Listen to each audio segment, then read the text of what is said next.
Halo, perkenalkan nama saya Visela Stefani Bella, NRP 23/2023-007. Di sini saya akan menjelaskan tugas 4, yaitu prinsip kuadrat terkecil. Yang pertama yaitu jelaskan apa yang dimaksud dengan nilai yang paling mungkin, the most probable value atau MPV, yaitu menyatakan prinsip perataan kuadrat terkecil. Seperti persamaan yang kita lihat pada gambar, kondisi tersebut menyatakan bahwa nilai yang paling mungkin, most probable value, MPV, untuk besaran yang diperoleh dari pengamatan berulang dengan bobot yang sama adalah nilai yang menjadikan jumlah kuadrat kesalahan residual minimum. Yang kedua, jelaskan syarat hitung perataan kuadrat terkecil tertimbang, weight least squares adjustment. Tuliskan dalam bentuk persamaan.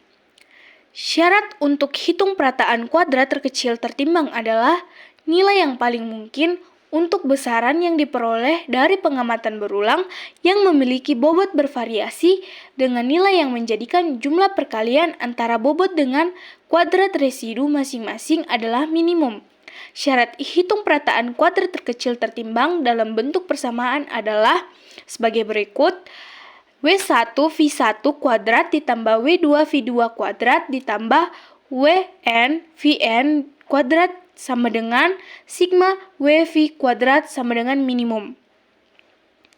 Dan disubstitusikan nilai-nilai residu ke dalam persamaan, yaitu W1 di dalam kurung M dikurang Z1 kuadrat ditambah W2 dalam kurung M dikurang Z2 kuadrat ditambah Wn dalam kurung M dikurang Zn kuadrat sama dengan minimum.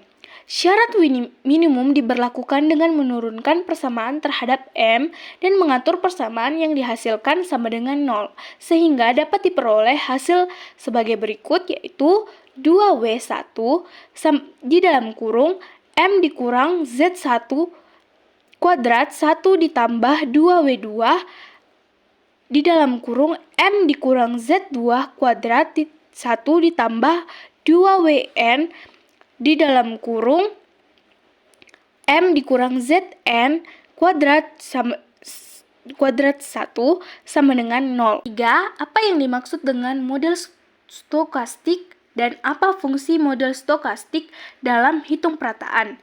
Dalam hitung perataan kuadrat terkecil, penentuan variansi dan bobot pengamatan dikenal dengan model stokastik. Yang pertama, pengembangan model stokastik tidak hanya penting untuk hitung perataan dengan pembobotan. Yang kedua, dalam hitung perataan tanpa pembobotan (unweightless squares), semua pengamatan diasumsikan mempunyai bobot yang sama. Jadi model stokastik dibuat secara implisit. Yang ketiga, kegagalan dalam memilih model stokastik yang tepat akan mempengaruhi kemampuan seseorang untuk mengisolasi kesalahan besar atau blunders dalam set pengamatan. Yang keempat yaitu apa yang dimaksud dengan persamaan pengamatan pada teknik hitung perataan parameter dan berikan contohnya. Dalam hitung perataan parameter, pengamatan dinyatakan sebagai fungsi dari parameter unknown yang tidak pernah diukur secara langsung. Contohnya yaitu persamaan koordinat yang tidak diketahui digunakan untuk memodelkan sudut, arah, dan jarak yang diukur pada suatu survei bidang datar. Yang kelima, jika suatu persamaan pengamatan tidak linear, apa yang harus dilakukan untuk melinearisasi persamaan tersebut? Jelaskan dan tuliskan model matematikanya.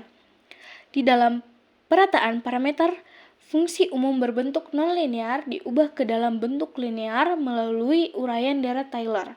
Hal ini menjadikan hitung perataannya lebih sederhana walaupun dapat berakibat perataannya dilakukan secara literasi.